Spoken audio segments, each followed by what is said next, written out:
Hello friend, maths के इस channel maths wizard में आप सभी का स्वागत है। आज टाइम एंड डिस्टेंस के कुछ एक्स्ट्रा टाइप के क्वेश्चंस देखेंगे। जैसे पहला क्वेश्चन लिखा है, एक कार 56 किलोमीटर प्रति घंटे की चाल से अपनी यात्रा को 5 घंटे में पूरी करता है। इसी यात्रा को 7 घंटे में तय करने के लिए कार की चाल कितनी होगी। अब देखिए, जैसे प्रीवियस वाले वीडियो में जो अपन ने किया था उसमें सिंगल क्वेश्चंस करवाया था और अभी जो क्वेश्चंस करा रही हूँ वो उसी टाइप के दो क्वेश्चन को एक क्वेश्चन में मिक्स कर दिया गया है। यदि आप इसको लॉन्ग प्रोसेस से करते हैं तो ये तो कंपटीशन का क्वेश्चन है जिसमें हो सकता प्रॉब्लम जाएगी, इसलिए इसे लॉन्ग प्रोसेस से ना बनाएं। तो इसको आपको करना कैसे, जैसे क्वेश्चन में लिखा है 56 किलोमीटर प्रति घंटे की चाल से, इट मीन्स ये स्पीड दी गई है। एस कितना दिया गया है यहाँ पर 56 किलोमीटर प्रति घंटे, 5 घंटे में पूरी करता है, इट मीन्स टी दिया गया है 5 घंटे। इसी यात्रा को मतलब डिस्टेंस जो D1 है और D2 है, बोथ डेटा आर इक्वल, ये बोला गया है यहाँ क्वेश्चन में।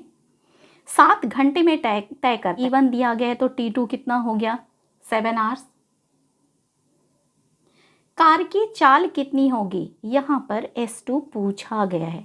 जब भी ये इस टाइप का क्वेश्चन दे, एक चीज़ याद रखिएगा, वैसे तो किसी भी चैप्टर में जो डेटा सेम होता है उसका यूज़ हम नहीं करते हैं, लेकिन फॉर्मूला हम इसी का लेंगे। तो डिस्टेंस का फॉर्मूला आपको मालूम है, स्पीड इंटू टाइम होता है। सिर्फ इसको हम ऐसे लिखेंगे, speed S1 into T1 equal S2 into T2, ये फॉर्मूला बन जाएगा। देखिए फिर से एक्सप्लेन कर रही हूँ, जो सेम डेटा है उसका यूज़ नहीं करना है हमें यहाँ पर किसी भी क्वेश्चन में, किसी भी चैप्टर में, ये हमेशा याद रखिएगा। लेकिन फॉर्मूला इसी का लगेगा, तो distance equals to speed into time होता है। अब जब दो क्वेश्चन एक साथ दिया है तो हम ये इस टाइप से लिखेंगे, D1 इक्वल्स टू D2 लिख देंगे जो हमने यहाँ पर लिखा है। तो D1 का फॉर्मूला डिस्टेंस की जगह में स्पीड इंटू टाइम लिख सकते हैं, D2 की जगह में S2 इंटू T2 लिख सकते हैं, ये इसके अकॉर्डिंग आएगा। जब यहाँ पर हमने ये किया तो अब इसकी सिर्फ वैल्यू पुट करना है। S1 कितना दिया गया, दैट इज 56, और T1 कितना दिया गया 5 आवर्स दिया है। S2 कितना दिया गया है, इस क्वेश्चन में नहीं दिया गया, पूछा गया। T2 कितना है 7। अब देखिए इक्वल के सामने वाले डेटा कट जाते हैं, ये आपको मालूम है कि मल्टीप्लिकेशन है तो इक्वल के इधर आके अपॉन में आएगा। तो इतना ना करके हम डायरेक्ट कट कर दें, 7 8 सा 56, 8 और 5 मल्टीप्लाई हुआ तो 8 5 सा 40। अब हमने बताया है कि यहाँ क्रॉस हो गया, मतलब ये कितना बच रहा है S2, कि आर से आर्स कैंसिल हो गया तो ये किलोमीटर प्रति घंटे में ही बचेगा। तो 40 क्या निकला हमारा, 40 किलोमीटर प्रति घंटे। इस क्वेश्चन के अकॉर्डिंग जो कार की चाल पूछी गई है वो कितना है, 40 किलोमीटर प्रति घंटे। नेक्स्ट क्वेश्चन देखते हैं। नेक्स्ट क्वेश्चन में लिखा है, एक आदमी कार से एक निश्चित दूरी 4 घंटे में 54 किलोमीटर प्रति घंटे की चाल से जाता है। यदि वह उस दूरी को 3 घंटे में तय करना चाहता है तो उसे कार की चाल कितने किलोमीटर प्रति घंटे बढ़ानी पड़ेगी।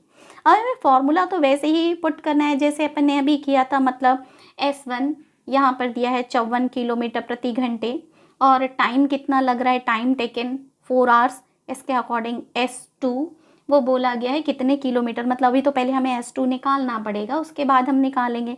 और T2 कितना आ गया यहाँ 3 घंटे। अब देखिए 4 घंटे, फॉर एग्जांपल जैसे मान लीजिए हम A से B तक एक डिस्टेंस कवर करते हैं 4 घंटे में और हमारी गाड़ी की स्पीड 54 किलोमीटर प्रति घंटे है, लेकिन अब हम और जल्दी पहुंचना चाहते हैं, इट मीन्स 3 घंटे में पहुंचना है। तो हम क्या करेंगे, हम अपनी स्पीड बढ़ाएंगे, लेकिन पहले कितने स्पीड से जाएंगे वो हमें निकालना है। वो जब निकल जाएगा तो दोनों को सब्ट्रैक्ट करने से इस क्वेश्चन के अकॉर्डिंग हमारा आंसर आएगा।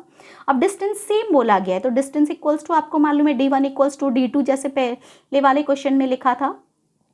फॉर्मूला वही आएगा, S1 into T1 equals to S2 into T2। अब मैं फॉर्मूला नहीं पुट कर रही हूँ, उसकी वैल्यू डायरेक्ट पुट कर रही हूँ। तो 54 S1 की जगह और T1 की जगह आ गया 4।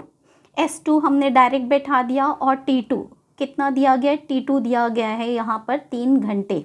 3 से ये कट जाएगा, 3 से कट करने पर 3 1 जा 2 बच रहा है, 24 3 8 जा और 18 फोर सा कितना मिलता है 72। मतलब यदि हमें 3 घंटे में उस जगह पहुंचना है जहां पहले 4 घंटे लग रहे थे, तो अब हमारी स्पीड कितनी होनी चाहिए 72 किलोमीटर। लेकिन इस क्वेश्चन में ये नहीं पूछा गया है कि आपकी कार की चाल कितनी होनी चाहिए। क्वेश्चन की लाइन देखिए, उसमें लिखा है कार की चाल को कितने किलोमीटर प्रति घंटे बढ़ाना होगा। इट मीन्स 72 में हम 54 माइनस कर देंगे तो हमारा कितना आ रहा है 18 किलोमीटर प्रति घंटे की स्पीड हमें बढ़ानी पड़ेगी।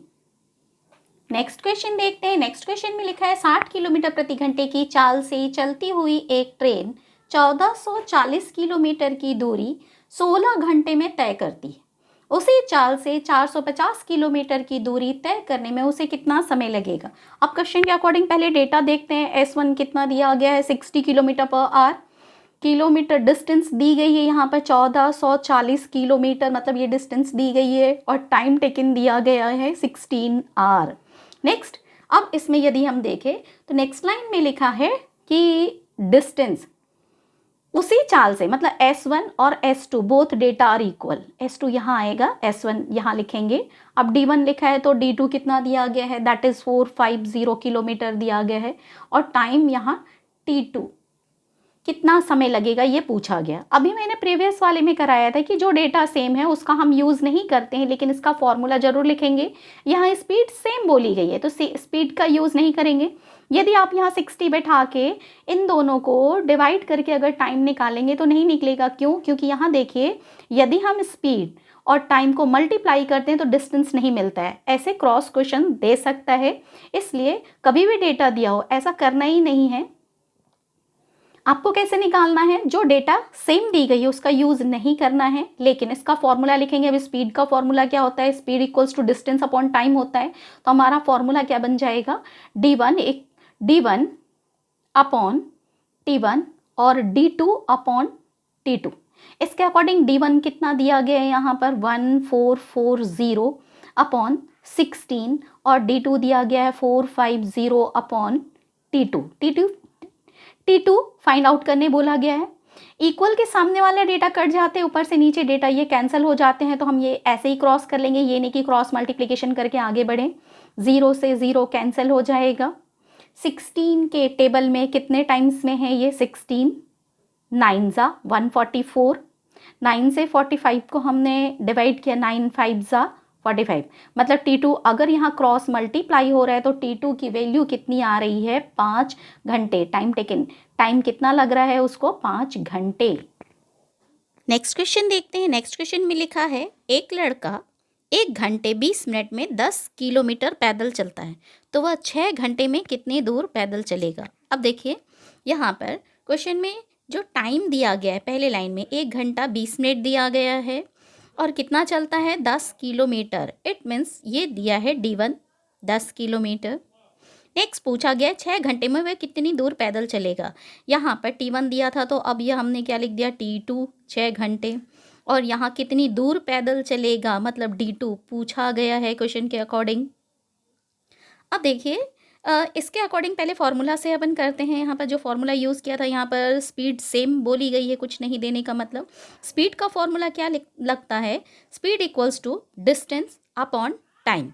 अब हमें मालूम है कि डिस्टेंस अपॉन टाइम होता है तो D1 upon T1 equals to D2 upon T2 होगा। तो अब डायरेक्ट इसकी वैल्यू पुट करते हैं। क्वेश्चन के अकॉर्डिंग D1 कितना दिया गया है 10 किलोमीटर, टाइम दिया 1 घंटे 20 मिनट। 1 घंटे 20 मिनट को पहले हम कन्वर्ट कर ले यहाँ पर तो ईजी हो जाएगा। 20 मिनट को आवर्स में कन्वर्ट कर लेंगे तो अपॉन 60 लिख दिया हमने। अब इसको हम कट करेंगे, 0 से 0 कैंसिल हो जाएगा। 2 1 ज़ा 2, 2 3 ज़ा 6, मिक्स फ्रैक्शन में 3 1 ज़ा 3, मतलब 1 एक सही 1/3 को हम लिखेंगे 4/3। तो जो थर्ड डेटा है वो ऊपर फर्स्ट डेटा से मल्टीप्लाई होता है, तो 10 × 3 हो गया ये यहाँ पर अपना फर्स्ट वाला लाइन कंप्लीट। सेकंड में बोला गया है D2, मतलब D2 फाइंड आउट करना है, D2 अपॉन T2 कितना दिया गया है 6 घंटे। अब हमें मालूम है 2 2 ज़ा 2 3 ज़ा इक्वल के सामने वाले डेटा कट जाते हैं। अब 2 से 5 10 को काटा तो कितना मिला 5। अब यहाँ मल्टीप्लाई हो गया, 3 5 ज़ा 15, 15 3 ज़ा 45। इट मीन्स D2 कितना निकल गया है 45 किलोमीटर प्रति घंटे। इस क्वेश्चन के अकॉर्डिंग पहला ऑप्शन ही हमें मिलता है 50 किलोमीटर, जो गलत है, तो अच्छे से बनाइएगा। यहाँ यदि हम ध्यान से देखें तो ये जो 1 घंटा 20 मिनट है, गलती क्यों होती है, पॉइंट है तो अपॉन अगर हम 100 लगा लें तो यहाँ पर आंसर हमेशा 50 किलोमीटर आएगा। इसलिए इस क्वेश्चन को बहुत ही सावधानी से बनाने की ज़रूरत है। इसी क्वेश्चन को अपन लॉन्ग प्रोसेस से ना देख के, मतलब फॉर्मूले से ना देख करके, नेक्स्ट नॉर्मल जैसे अपन यूज़ करते हैं डेली लैंग्वेज उसमें यूज़ कर लें। 1 घंटे 20 मिनट दिया गया है, ये हमारा क्या है, टाइम है, और कितना पैदल चलता है, ये 10 किलोमीटर। अब देखिए 1 घंटा 20 मिनट में वो 10 किलोमीटर चलता है, 6 घंटे तक निकालना है। 1 घंटे 20 मिनट का डबल कितना होगा, 2 घंटे 40 मिनट। 2 घंटे 40 मिनट ये डबल है, इसलिए 10 किलोमीटर का डबल वो 20 किलोमीटर ही चलेगा। 1 घंटे 20 मिनट में 10 तो 10 का डबल 20 आ जाएगा। अब 2 घंटे 40 मिनट का डबल लेंगे तो 4 80 होता है। अब देखिए 4 घंटे 80 मिनट नहीं होगा, क्यों, क्योंकि जो मिनट होता है वो क्या होता है, 60 मिनट का होता है, मतलब 60 मिनट इक्वल्स टू 1 आवर हमें मिलता है। अब यदि इसमें एक आवर इधर जोड़ दिया तो ये कितना हो गया, 5 घंटे, और रिमेनिंग कितना बच रहा है, 20 मिनट, क्योंकि 80 में से 60 माइनस कर देंगे तो रिमेनिंग 20 बचे। 5 घंटे 20 मिनट में 40 किलोमीटर वो पैदल चलेगा। अब हमें चलाना कितना है, 6 घंटे तक। अब हमारा आ गया 5 घंटे 20 मिनट, तो अब हम इसको आधा कर देंगे। 1 घंटे में 60 मिनट होता है और ये 20 मिनट दिया है, तो टोटल कितना हो गया, 80 मिनट हो गया। अब यदि ये 80 मिनट है तो 80 का आधा कितना आएगा, 40। अब 40 ही हम क्यों ले रहे हैं, क्योंकि 40 की ज़रूरत है हमें यहाँ पर। 5 घंटा 20 मिनट में 40 जोड़ेंगे तो हमें 6 घंटे मिल जाएगा। 10 का आधा भी हमें लेना पड़ेगा, इसलिए तो 10 का आधा कितना हो गया, 5 किलोमीटर। अब 5 घंटा 20 मिनट में 40 मिनट यदि हम जोड़ते हैं तो ये 60 मिनट 1 घंटे में कन्वर्ट हो जाएगा, तो हम 6 घंटे लिख सकते हैं। और इसी दोनों डेटा, क्योंकि इन दोनों को ऐड किया है तो इन दोनों को ही ऐड करना है। 40 और 5 जोड़ दिए तो 45 किलोमीटर। इस क्वेश्चन के अकॉर्डिंग देखिए हमारा अभी भी 45 किलोमीटर ही आ रहा है। पहले भी हमने निकाला था फॉर्मूले से तो 45 किलोमीटर ही आया था, अभी भी 45। नेक्स्ट क्वेश्चन देखते हैं। नेक्स्ट में लिखा है, एक साइकिल सवार 4 घंटे में 14 किलोमीटर प्रति घंटे की चाल से 56 किलोमीटर की दूरी तय करता है। उतने ही समय में वह अपनी चाल 7 किलोमीटर प्रति घंटे से बढ़ा दे तो वह कितनी दूरी तय करेगा।